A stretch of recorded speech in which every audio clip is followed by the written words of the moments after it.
प्रधानमंत्री नरेंद्र मोदी अपने संसदीय क्षेत्र वाराणसी के दौरे पर हैं। काशी के लोगों को 1583 करोड़ रुपए की विकास परियोजनाओं की सौगात देने के बाद प्रधानमंत्री ने भारत और जापान की दोस्ती के प्रतीक रुद्राक्ष कॉन्क्लेव सेंटर का उद्घाटन किया। पीएम मोदी ने कहा कि भारत के परम मित्र जापान के प्रधानमंत्री योशिहिदे सुगा और भारत में जापान के राजदूत सुजुकी सातोशी को बहुत धन्यवाद करता हूं। प्रधानमंत्री योशिहिदे उस समय चीफ कैबिनेट सेक्रेटरी थे, तब से लेकर पीएम की भूमिका तक लगातार वो इस प्रोजेक्ट में व्यक्तिगत रूप से शामिल रहे। वहीं जापान के प्रधानमंत्री योशिहिदे सुगा ने अंतर्राष्ट्रीय सहयोग और सम्मेलन केंद्र रुद्राक्ष का उद्घाटन करने पर पीएम मोदी को बधाई दी। साथ ही उन्होंने कहा कि वाराणसी शहर का जापान के साथ घनिष्ठ संबंध है। अपने संसदीय क्षेत्र वाराणसी के दौरे पर पहुंचे प्रधानमंत्री नरेंद्र मोदी ने कोरोना काल के दौरान योगी सरकार के प्रयासों की जमकर सराहना की। पीएम मोदी ने कहा कि उत्तर प्रदेश पूरे देश में कोरोना की सबसे ज्यादा टेस्टिंग करने वाला राज्य है। आज उत्तर प्रदेश पूरे देश में सबसे ज्यादा वैक्सीनेशन करने वाला राज्य भी है। विश्व युवा कौशल दिवस पर प्रधानमंत्री नरेंद्र मोदी ने आज युवाओं को संबोधित किया। पीएम ने कहा कि नई पीढ़ी के युवाओं का स्किल डेवलपमेंट एक राष्ट्रीय जरूरत है, आत्मनिर्भर भारत का बहुत बड़ा आधार है। बीते 6 वर्षों में जो आधार बना, जो नए संस्थान बने, उसकी पूरी ताकत जोड़कर हमें नए सिरे से स्किल इंडिया मिशन को गति देना है। दिल्ली में रक्षा मंत्री राजनाथ सिंह ने आर्टिफिशियल इंटेलिजेंस पर आधारित शिकायत विश्लेषण आवेदन का उद्घाटन किया। इस दौरान उन्होंने कहा कि रक्षा मंत्रालय के अंतर्गत डीआरडीओ ने पिछले कुछ समय में काफी काम किया है।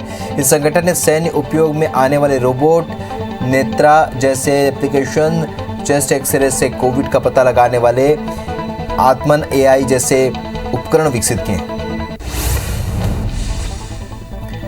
केंद्र सरकार ने 19 जुलाई से शुरू हो रहे संसद के मानसून सत्र के दौरान 17 विधेयक पेश करने की तैयारी की है, जिसमें से 3 मौजूदा अध्यादेशों की जगह लाए जाएंगे और सत्र शुरू होने के 42 दिन के अंदर किसी भी अध्यादेश की जगह विधेयक पेश करना अनिवार्य होता है। यूपी विधानसभा चुनाव को लेकर विपक्ष भी सक्रिय हो गया है। 16 जुलाई को प्रियंका गांधी यूपी पहुंच रही हैं। इसके अगले दिन यानी कि 17 जुलाई को वे महंगाई के खिलाफ बड़ा प्रदर्शन करेंगी। कांग्रेस महंगाई, युवाओं के मुद्दों पर लगातार हमलावर है। बंगाल की मुख्यमंत्री ममता बनर्जी 25 जुलाई को दिल्ली दौरे पर आ सकती हैं। उन्होंने कहा कि संसद के मानसून सत्र के दौरान वो दिल्ली जाएंगी। ममता ने कहा कि अगर समय दिया गया तो वो पीएम मोदी और राष्ट्रपति रामनाथ कोविंद से मिलेंगी। पंजाब कांग्रेस में काफी समय से चल रही उठापटक के बाद अब वरिष्ठ नेता नवजोत सिंह सिद्धू का प्रदेश कांग्रेस का अध्यक्ष बनना लगभग तय माना जा रहा है। सूत्रों के मुताबिक हाईकमान ने सिद्धू के नाम पर मुहर लगा दी है। इसे लेकर पार्टी को लेकर जल्द ही घोषणा भी कर दी जाएगी। वहीं पंजाब में 2 अंतरिम अध्यक्ष होंगे। आज हरियाणा और गोवा के नवनियुक्त राज्यपालों ने शपथ ली है। हरियाणा के नए राज्यपाल बंडारू दत्तात्रेय ने चंडीगढ़ में राज्यपाल की पद की शपथ ली, तो वहीं पणजी में मिजोरम के पूर्व राज्यपाल रहे पीए श्रीधरन पिल्लई ने गोवा के राज्यपाल के रूप में शपथ ली। सेडिशन लॉ यानी कि राजद्रोह कानून को सुप्रीम कोर्ट ने अंग्रेजों के जमाने का कॉलोनियल कानून बताते हुए केंद्र सरकार से सवाल किया है। सुप्रीम कोर्ट ने केंद्र से पूछा है कि आज़ादी के 75 साल बाद भी देश में इस कानून की क्या जरूरत है। अदालत ने यह भी कहा कि संस्थानों के संचालन के लिए कानून बहुत गंभीर खतरा है। नारदा घोटाले मामले में कोलकाता हाईकोर्ट अगले महीने सुनवाई करेगा। कोलकाता हाईकोर्ट ने सुनवाई की तारीख 16 अगस्त रखी है। बता दें कि नारदा केस में कुछ महीने पहले सीबीआई ने टीएमसी के कई नेताओं को गिरफ्तार किया था, जिसके बाद से बंगाल में सियासत तेज हो गई और केंद्र राज्य सरकार आमने सामने आ गए। गुजरात हाई कोर्ट ने ऐतिहासिक फैसला लिया है और शनिवार से अदालत की कार्रवाई की लाइव स्ट्रीमिंग की जाएगी और इसके साथ ही गुजरात उच्च न्यायालय ऐसा करने वाला देश का पहला हाई कोर्ट बन गया है। 17 जुलाई को भारत के चीफ जस्टिस एनवी रमन्ना समारोह में मुख्य अतिथि के और कार्यक्रम का उद्घाटन करेंगे। देश में कोरोना की तीसरी लहर आने की आशंका प्रकट की जा रही है और इससे निपटने की तैयारियां हो रही है। इस बीच विश्व स्वास्थ्य संगठन ने कहा है कि तीसरी लहर शुरुआती चरण में आ चुकी है। विश्व स्वास्थ्य संगठन के प्रमुख गेब्रियेसस ने के हवाले से संयुक्त राष्ट्र की एक रिपोर्ट में कहा गया है कि डेल्टा संस्करण अब 111 से अधिक देशों में पहुंच चुका है। विश्व स्वास्थ्य संगठन ने आगाह किया है कि टीकाकरण का दायरा ज्यादा न होने से कोविड-19 के डेल्टा स्वरूप तेजी से फैल रहा है। इससे स्वास्थ्य प्रणालियों पर अधिक दबाव पड़ने की आशंका है। मंगलवार को जारी महामारी अपडेट में आशंका जताई गई कि आने वाले महीनों में वैश्विक स्तर पर इसका स्वरूप और हावी हो जाएगा।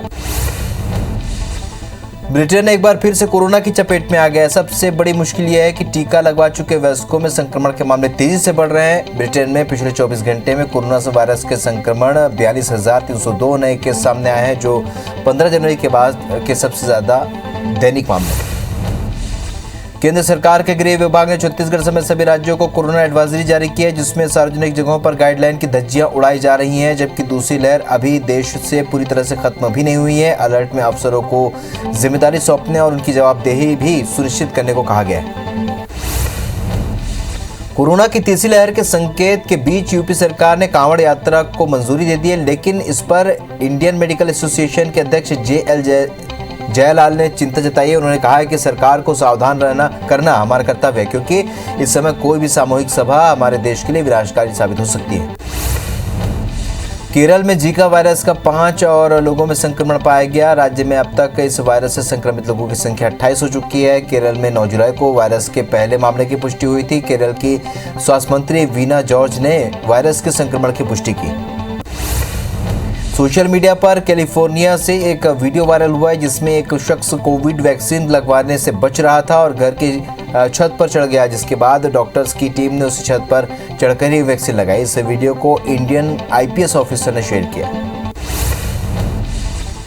समाजवादी पार्टी के अध्यक्ष अखिलेश यादव ने सभी पार्टी नेताओं से कोरोना का टीका लगवाने की अपील करते हुए कहा है कि इससे वायरस से बचाव के लिए पूरी तरह से सतर्क रहें।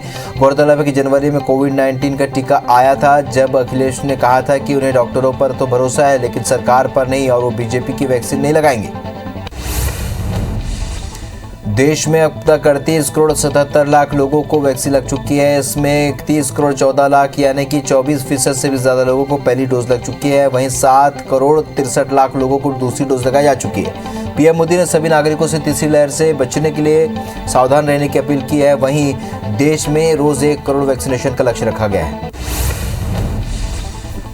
छत्तीसगढ़ में प्रदेशवासियों को दोनों वैक्सीन लगाई जा रही है। हालांकि प्रदेश में अब तक 1 करोड़ 6 लाख से भी ज़्यादा लोगों को वैक्सीन की पहली डोज लग चुकी है, और इसमें 29% से भी ज़्यादा यानी कि लगभग 87,42,000 लोगों को पहली डोज और 6% के आसपास यानी कि 17,70,000 से भी ज़्यादा लोगों को दूसरी डोज लगी है।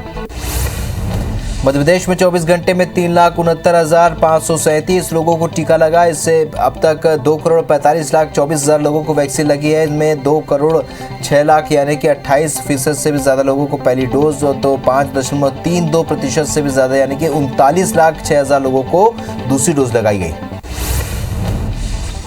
पेट्रोल डीजल के दाम में लगी आग 3 दिन बाद शांत रहने के बाद अचानक आज गुरुवार को फिर भड़क गई है। पेट्रोलियम कंपनियों ने पेट्रोल के दाम में फिर बढ़ोतरी की है और डीजल के भी रेट बढ़ा दिए हैं। आज 31 पैसे से 39 पैसे और पेट्रोल और डीजल 15 पैसे से 21 पैसे प्रति लीटर महंगा हो गया। दिल्ली पुलिस क्राइम ब्रांच ने पाकिस्तानी खुफिया एजेंसी आईएसआई के लिए जासूसी करने वाले एक शख्स हबीबुर रहमान को राजस्थान के पोखरण से गिरफ्तार किया है, जिसके पास से सेना के कई अहम दस्तावेज बरामद हुए हैं। जानकारी के अनुसार आईएसआई एजेंट हबीबुर रहमान बीकानेर का रहने वाला है। वो पोखरण के आर्मी एरिया में सब्जियां सप्लाई करता था। उत्तर कोरिया के तानाशाह किम जोंग ने माना है कि उनके देश में अन्न की भारी कमी हो गई है। संयुक्त राष्ट्र को भेजी गई एक रिपोर्ट में उत्तर कोरिया ने जानकारी दी। उनके यहाँ अनाज के भंडार लगभग खाली हो चुके हैं और उन्हें वैश्विक निकाय से मदद की दरकार है। अंतर्राष्ट्रीय मीडिया ने उत्तर कोरिया में भूखमरी के हालात का कई बार दावा किया, जिसे किम जोंग की सरकार नकारती रही है। टोक्यो ओलंपिक में जाने वाली भारतीय एथलीट्स का हौसला बढ़ाने के लिए मशहूर गायक ए.आर. रहमान ने थीम सॉन्ग तैयार किया है। बुधवार को खेल मंत्री अनुराग ठाकुर ने इस गाने को लॉन्च किया है, जिसके बोल हैं चीयर फॉर इंडिया हिंदुस्तान वे। इस गाने को रहमान के साथ अनन्या बिरला ने गाया है। दिग्विजय सिंह की अयोध्या राम मंदिर ट्रस्ट को भंग करने की मांग पर नरोत्तम मिश्रा ने पलटवार किया है। उन्होंने कहा कि हिंदुओं की आस्था की बात पर दिग्गी ऐसे ही सवाल खड़े करते रहे हैं। वहीं महंगाई के मुद्दे पर कांग्रेस के प्रदर्शन पर गृह मंत्री ने इसे कांग्रेस की देन बताया। गृह मंत्री ने आईटी एक्ट पर कहा कि आतंकी और अवैधानिक गतिविधियों पर आईटी एक्ट काम करेगा। जो सदर मंत्री और ग्वालियर के प्रभारी मंत्री तुलसी सिलावट ने दतिया में मां बगलामुखी के दर्शन कर खंडेश्वर महादेव का जलाभिषेक किया। सिलावट के साथ बीजेपी संगठन के नेता दिखाई नहीं दिए। साफ नजर आया कि सिंधिया समर्थक नेताओं को बीजेपी कार्यकर्ता आज भी हजम नहीं कर पा रहे। दिल्ली में भारतीय जनता युवा मोर्चा की राष्ट्रीय कार्यकारिणी घोषित कर दी गई है। छत्तीसगढ़ के लैलूंगा के रवि भगत को राष्ट्रीय मंत्री की जिम्मेदारी मिली है। ऐलान के बाद रवि भगत ने आदिवासी मामलों को राष्ट्रीय स्तर पर उठाने की बात कही है। मध्य प्रदेश से युवा संगठन में किसी को भी जिम्मेदारी नहीं मिली। जगदलपुर में महंगाई को लेकर कांग्रेस नेताओं ने साइकिल यात्रा निकालकर केंद्र सरकार का विरोध प्रदर्शन किया। इस विरोध को लेकर बीजेपी के नेताओं ने आरोप लगाया कि भूपेश सरकार से कांग्रेस के नेताओं को टैक्स माफ करने के लिए कहना चाहिए, जिससे पेट्रोल डीजल के दामों में लोगों को राहत मिलेगी। पेट्रोल डीजल की बढ़ती कीमतों पर इंदौर में गुरुवार को युवा कांग्रेस कमेटी ने अनूठा प्रदर्शन किया। हाईकोर्ट स्थित पेट्रोल पंप पर युवा कांग्रेस ने पीएम नरेंद्र मोदी, मुख्यमंत्री शिवराज सिंह चौहान और धर्मेंद्र प्रधान का मुखौटा लगाकर नारेबाजी की। प्रदर्शनकारी ये भूल गए कि वर्तमान में धर्मेंद्र प्रधान की बजाय हरदीप सिंह पुरी पेट्रोलियम मंत्री है। गरियाबंद जिला कांग्रेस ने बढ़ती महंगाई पर 5 किलोमीटर पदयात्रा निकालकर केंद्र सरकार को जमकर कोसा। मालगांव से निकले कांग्रेसियों ने मोदी सरकार के खिलाफ नारेबाजी की। जिला कांग्रेस के अध्यक्ष भावश्री साहू ने केंद्र पर आमजनों की समस्याओं की अनदेखी का आरोप लगाया। पेट्रोल, घरेलू गैस और टैक्स वसूली पर केंद्र को घेरा। छत्तीसगढ़ में 19 जुलाई से सभी जिला और फैमिली कोर्ट में नियमित सुनवाई शुरू हो जाएगी। सुनवाई के दौरान कोरोना गाइडलाइन का कड़ाई से पालन करने के निर्देश दिए गए हैं। केवल सीमित और जरूरी मामलों की सुनवाई होगी। बिलासपुर हाईकोर्ट ने आदेश जारी किया। मुरैना में रेत माफिया पर लगाम करने वाली एसडीओ श्रद्धा पांडरे का ट्रांसफर उमरिया जिले कर दिया गया है, जहां वो बांधवगढ़ टाइगर रिजर्व मानपुर पदस्थ रहेंगी। पांडरे ने चंबल में 3 महीने में 60 ट्रैक्टर ट्रॉलियां जब्त की हैं। कार्रवाई के दौरान कई बार रेत माफिया ने हमले किए। इसके बाद राज्य शासन ने उनका तबादला आदेश जारी किया। बेमेतरा में परिवहन के अभाव के कारण सोसाइटी में रखा करोड़ों का धान पानी की वजह से खराब हो गया। कई सोसाइटियों में धान के सड़ने की वजह से बदबू आने लगी है। बता दें कि बारिश हो जाने से समितियों से धान का उठाव करना मुश्किल हो गया है। पेंड्रा में तहसीलदार ने पीडीएस चावल से भरे ट्रक को जब्त किया। मरवाही थाने के हवाले कर दिया। चावल लोड करने वाली शासकीय उचित मूल्य की दुकान को भी तहसीलदार ने सील कर दिया। मामले में फूड इंस्पेक्टर जांच कर रहे हैं। तहसीलदार को ग्रामीणों से उचित मूल्य की दुकान से अफरा तफरी करने की शिकायत मिली थी। बालोद जिले में तवेरा गांव में वाटर हार्वेस्टिंग के लिए खोदे गए गड्ढे में गिरकर 2.5 साल के मासूम की मौत हो गई। उप स्वास्थ्य केंद्र के पास सूखता गड्ढे में पानी भर गया था, जहां पर गांव के ही हेमलाल यादव का 2.5 साल का बेटा उमेश यादव गिर गया। घटना की जानकारी मिलने के बाद संसदीय सचिव कुंवर सिंह निषाद मृतक के परिजन से मिले और यथासंभव मदद का आश्वासन दिया। दंतेवाड़ा के फरसपाल पुलिस ने हत्या के आरोपी को 5 साल बाद गिरफ्तार करने में सफलता हासिल की है। मारडूम इलाके से इसकी गिरफ्तारी हुई है। 2016 में आरोपी मुरली ठाकुर और रामचंद्र ठाकुर ने अपने ही गांव के एक युवक की हत्या की थी। हत्या के बाद पुलिस ने मुरली को तो गिरफ्तार कर लिया था, जबकि रामचंद्र फरार हो गया था, जिसे अब गिरफ्तार किया गया। बलरामपुर में रामानुजगंज पुलिस को बड़ी सफलता हाथ लगी है। पुलिस ने फर्जी सीबीआई ऑफिसर बनकर लोगों से पैसे ऐंठने के मामले में 2 लोगों को गिरफ्तार किया है और पुलिस ने आरोपियों के पास से ड्रेस जब्त कर कार्रवाई शुरू कर दी। भिलाई के नेवई में हुए गोलीकांड मामले में पुलिस ने स्ट्रीट शीटर पिंकी राय और उसके भाई शशिकांत राय को गिरफ्तार कर लिया है। पुलिस के मुताबिक दोनों निगरानीशुदा बदमाश हैं, जिन पर जिले के कई थानों में 28 से भी ज्यादा मामले दर्ज हैं। दुर्ग एसपी ने दोनों पर जिला बदर की कार्रवाई के लिए कलेक्टर को पत्र लिखा है। गरियाबंद में चोरी की घटना को अंजाम देने वाले 4 शातिरों को पुलिस ने गिरफ्तार कर लिया है। सभी आरोपी डाक बंगला निवासी हैं, जिन्होंने डाक बंगला पारा के घर से कई घरेलू सामानों की चोरी की थी। शिकायत पर पुलिस ने कार्रवाई करते हुए आरोपियों से माल बरामद कर लिया। रतलाम निवासी विशाल भट्ट का फोन गलती से जशपुर की नाबालिग को लग गया, जिसके बाद दोनों में बातें होने लगी और इस बीच युवक ने गांव के पुनियाराम की मदद से नाबालिग को रतलाम बुला लिया, जिस पर परिजन ने पुलिस में शिकायत की, जिसके बाद पुलिस ने दोनों को गिरफ्तार करते हुए नाबालिग को उसके परिजनों को सौंप दिया। धमतरी जिले के मगरलोड पुलिस ने गांजा तस्करी करने वाले 3 लोगों को गिरफ्तार किया। तस्करों से 24,000 कीमत का गांजा बरामद किया गया है। आरोपी गांजा लेकर मगरलोड आ रहे थे। सूचना मिलने पर पुलिस ने दबिश दी और तीनों आरोपी के खिलाफ एनडीपीसी की धारा के तहत मामला दर्ज किया गया। जशपुर में एक सीआरपीएफ जवान को नाबालिग स्कूली छात्रा से दुष्कर्म के मामले में गिरफ्तार किया गया है। बैतूल निवासी आरोपी जवान जशपुर में पदस्थ है। जवान ने छात्रा से जान पहचान बढ़ाकर सुनसान जगह पर बुलाकर उसकी आबरू लूट ली। घटना के बाद नाबालिग छात्रा ने इसकी जानकारी परिजनों को दी। परिजनों की शिकायत पर पुलिस ने आरोपी को गिरफ्तार कर जेल भेज दिया है। ग्वालियर में एक युवक ने 2 सगी बहनों के साथ दुष्कर्म की वारदात को अंजाम दिया। इस वारदात में आरोपी के पिता ने भी उसका साथ दिया। वहीं आरोपी से प्रताड़ित होकर दोनों बहनों ने थाने में पहुंचकर इसकी शिकायत की। इसके आधार पर पुलिस ने बाप बेटे को गिरफ्तार कर लिया।